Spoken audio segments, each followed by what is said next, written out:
రాయలసీమలో రంగురాళ్ల పరిశ్రమ సంక్షోభంలో పడింది. ప్రపంచవ్యాప్తంగా ఆదరణ ఉన్న ప్రభుత్వ గుర్తింపు కరువై చెలవ బిల్లలు వెలువెలపోతున్నాయి.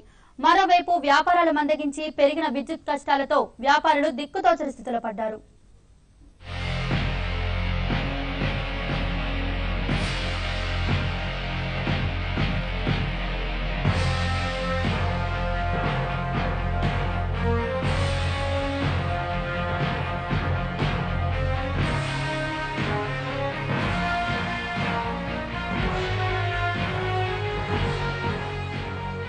కర్నూలు జిల్లాలో ఖనిజ నిక్షేపాలకు ప్రసిద్ధి చెందిన డోన్, ప్యాపిలి, బనగానపల్లె, కొలిమిగుండ్ల, పాణ్యం, బేతంచెర్ల ప్రాంతాల్లో మైనింగ్ నిక్షేపాలు అధికంగా ఉన్నాయి.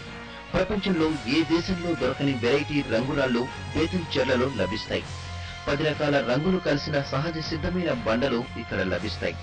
మార్కెట్లో లభించే granite, Rajasthan white marble tiles కి 5 ఏళ్లకోసారి పాలిష్ చేయాల్సి ఉంటుంది. కానీ అక్కడ లభించే సహజ సిద్ధమైన రంగురాళ్లను నీటిలో కరిగితే చాలు షైనింగ్ వస్తుందని మార్కెట్ వర్గీయులు చెబుతున్నారు. పైగా సీజన్ తో సంబంధం లేకుండా ఎప్పుడైనా చల్లగా ఉంటాయని అంటున్నారు. విదేశాలకు ఎగుమతి చేస్తున్న వీటికి ఆదరణ కరువైందని వ్యాపారులు వాపోతున్నారు. బఫ్ మార్బుల్, స్కై గ్రే ఇలా వెరైటీగా బండలు ఒక్కోటి 2000 వరకు పలుకుతుందని చెబుతున్నారు. అయితే పెరిగిన పెట్టుబడులు, కూలీలతో పాటు విద్యుత్ కష్టాలతో పరిశ్రమ సంక్షోభంలోకి పోతున్నాయని ఆవేదన చెందుతున్నారు. India is the only place Betamcherla available 10 natural colours. Marble వేసిన తర్వాత మంచిగా 5 years మీరు పాలిష్ చేయాలి.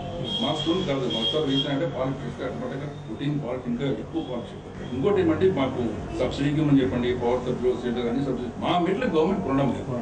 ఎప్పుడైతే ఇప్పుడు ఇంటేక్ ఆఫ్ గవర్నమెంట్ జాబ్స్ లేకపోవడం వల్ల గవర్నమెంట్ ఇండస్ట్రీ పెట్టడం ఎంకరేజ్ చేస్తున్నారు. బెటర్ ఇండస్ట్రీ పెడుతున్నాం చాలా మంది. బెటర్ ప్రొడక్షన్ ఎక్కువ అవుతుంది. ప్రొడక్షన్ అంటే ఇంటేక్ కన్సూమ్ లేకుండా ఇబ్బంది. ఇప్పటికైనా ప్రభుత్వం స్పందించి ప్రకృతి ప్రసాదించిన రంగురాళ్ల పరిశ్రమను ఆదుకోవాలని డిమాండ్ చేస్తున్నారు.